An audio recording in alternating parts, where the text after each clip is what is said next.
Chers téléspectateurs du micro du Pasteur Bobo, partout où vous êtes, à travers le monde, nous vous disons bonjour ou bonsoir, ça dépend de l'heure à laquelle vous nous regardez.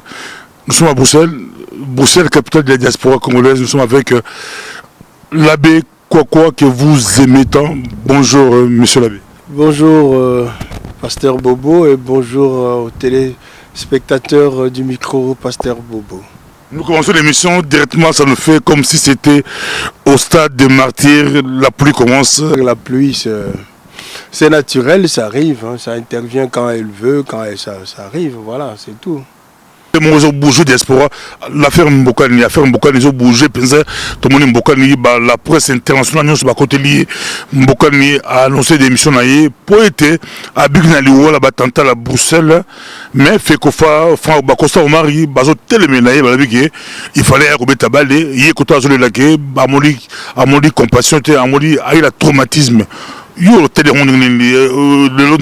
le réaction. Tu sais, mon alanda qui Constant Omar te. Mais c'est de Kinshasa, c'est qui a beau balanda télévision à lobby boye. Mbokani a lobby que Azala qui traumatisé. Est-ce que c'est mon congolais Azala traumatisé? Bangon à Kinshasa tout le temps, bazana ba problème, bazana ba difficulté. Est-ce que congolais Azala a traumatisé?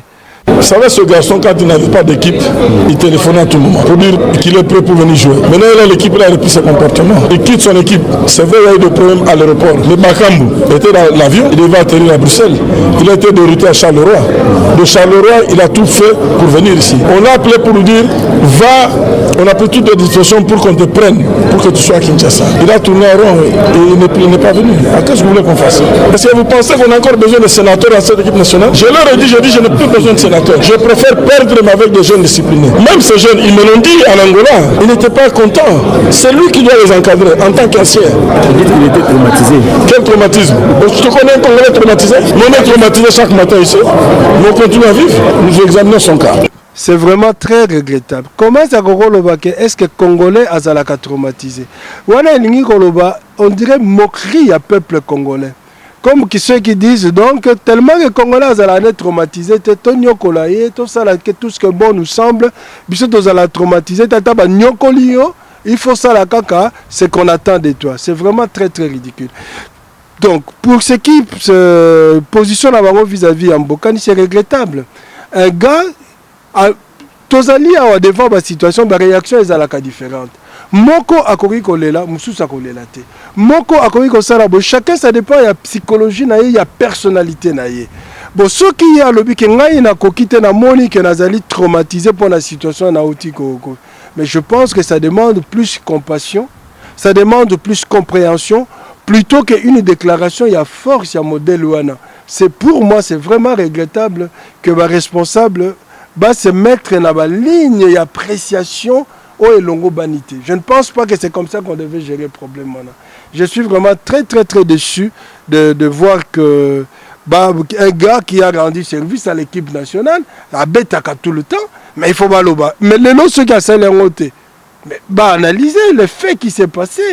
Mais Bobo Sani, tout ce qu'il a fait, match tout à Kendaka, à Betaka, pour un match, on a pu match en Obeto gagnant, dans une qualification. Mais pourquoi en faire une montagne? Pourquoi en faire une montagne? C'est question de comprendre la situation. Il y a les qui ont que non, traumatisme, c'est normal que Moutois soit traumatisme. Donc on ne doit pas se moquer du peuple congolais en disant Congolais sera traumatisé parce que justement il y a un bilan comme sous Toyoka. Ah biso to mesana na biso qu'on nous débrouiller, bobi malabala bokende comme si c'est débrouiller et ça normal la vie à moto. Mais non. On ne peut pas se moquer du peuple congolais comme ça. Biso congolais sera traumatisé. Qui est ce peuple? Un homme qui n'a jamais été traumatisé. Nani Moutouana. Donc je trouve qu'in fine, c'est vraiment regrettable que de tels propos, telle manière de juger cette situation est salement pour des responsables, il y a une institution, il y a une structure, il y a un beau cannabis. Il y a deux mondes, deux réalités.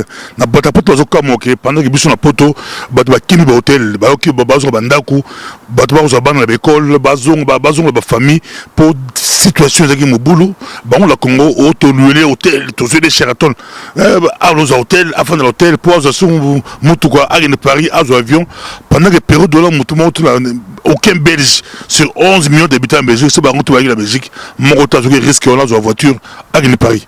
On a deux réalités, deux mondes différents. C'est-à-dire que le vrai problème, c'est celui de manque, il y a considération, il y a moto. Pour moi, c'est ça la lecture que je fais.